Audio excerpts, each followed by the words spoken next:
Today we are busting 5 of the most common dog walking myths, and the first one is one of the biggest lies people still believe. So let's get started.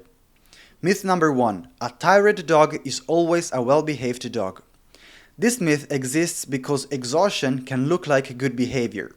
If a dog is completely drained from running around, sure, he won't jump, pull or react, but give him some time to recover and he is right back at it.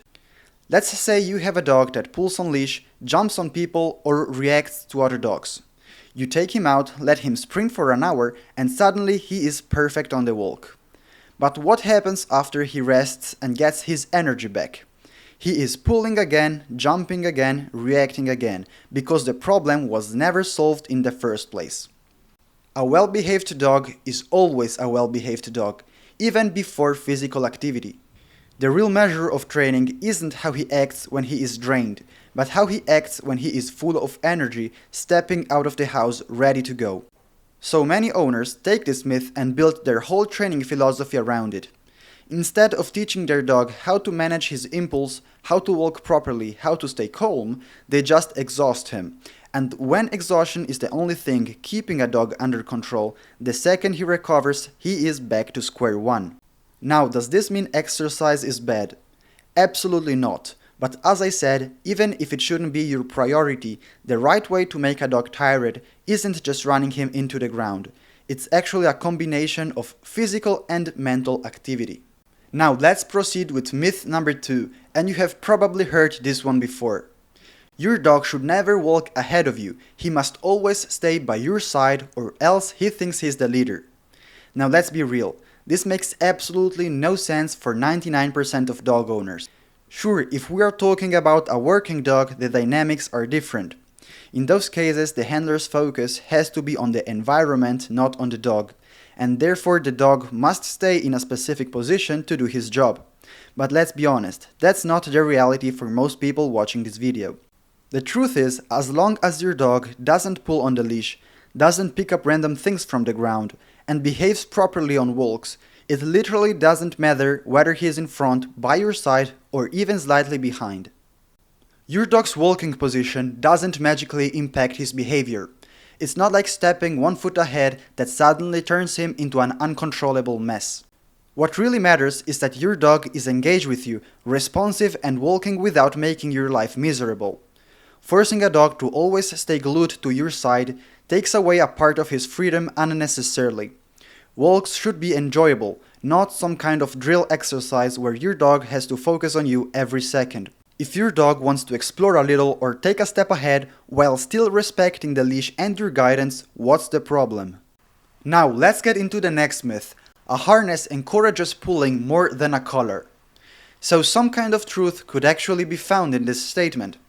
A dog is certainly more comfortable while pulling in a harness compared to a collar. That's just physics. There is less pressure on his neck and the force gets distributed across his body. But the reason I included this myth in the video is because just like with the first one, too many owners use it as their primary strategy to stop their dogs from pulling, and that never leads to a positive outcome. The truth is, when it comes to preventing your dog from dragging you around on walks, it's not about what gear you put on your dog, it's about how you manage the leash and how you train him. If you rely on a collar to stop pulling or switch from a harness to a different tool, thinking it will magically fix the problem, you might see temporary improvement, but that's all it is, temporary. Your dog isn't actually learning to walk properly. He's just adjusting to the new sensation. And if you don't actively teach him what you expect on a walk, give it a little time, he will get used to the new setup and be right back to pulling like before. So what's the real takeaway? The tool you use is secondary to your leash handling and training approach. If you don't address the root of the problem, you can switch from a harness to a collar, then to whatever else, your dog will probably still find a way to pull. At the end of the day, equipment should support training, not replace it. So if you want long-term results, work on your leash handling, your engagement, and your training drills, not just your gear. Let's move on with myth number 4. Dogs shouldn't be allowed to sniff during walks. So dogs experience the world through their nose. So I simply don't see for what reason your dog shouldn't be allowed to sniff during walks. Remember earlier when we talked about how your dog needs both mental and physical stimulation to be properly tired? Well, one of the best ways to activate his brain is by letting him sniff. It's not just a random habit, it's an essential part of how dogs understand the world around them. Now I know, some owners get frustrated because their dog sniffs too much and they feel like the walk is way too slow or takes too much. If you're one of them, here's the solution. Teach a command that prevents your dog from sniffing until you allow it. That way you are in control. You can have moments where your dog focuses just on the walk and moments where he's free to explore with his nose. But here's the key. You have to find the right balance. If you never let your dog sniff, don't be surprised if he is frustrated, stubborn, or just straight up not happy with you. So instead of seeing sniffing as an obstacle, use it as a tool. Structure it, control it, but don't take it away. Because for a dog, a walk without sniffing is almost like for us watching a movie with our eyes closed. So let's move on to the last myth, and this is probably the most common mistake that dog owners make on a daily basis, which is you should let dogs meet on a leash. So did you know that 20 to 30% of fights between dogs happen while they're on a leash?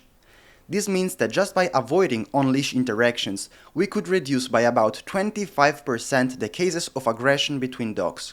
That's a huge number, but yet most people don't even realize that they are putting their dogs in a bad situation. And here is why. When dogs are on a leash, they don't even feel like they have the option to avoid another dog. In a natural off-leash setting, if one dog isn't comfortable, he can create distance, disengage, or even use subtle body language to diffuse tension. But on a leash, that option is gone. He's restricted, and if he feels even a little uncomfortable, the only way out is direct confrontation. And that's not even the only issue. When dogs regularly meet on the leash, many start developing bad habits. Some will drop to the ground and refuse to move because they are expecting every walk to be a social event. Others become overstimulated, frustrated, or even reactive, pulling toward every dog they see. So which is the best way to let dogs socialize? Well, it's while they are free. Off-leash play, controlled introductions in a safe environment. These are the ways to let dogs actually enjoy socializing, without the added stress of restriction. When you stop forcing on-leash interactions, walks become smoother, your dog becomes more neutral toward others, and overall he lives a much happier life. Therefore, if you want to improve your relationship with your dog while upgrading his behavior, our online community is the right place to be. And if you're new here, please make sure to subscribe if you want to see more content like this. I see you in the next one.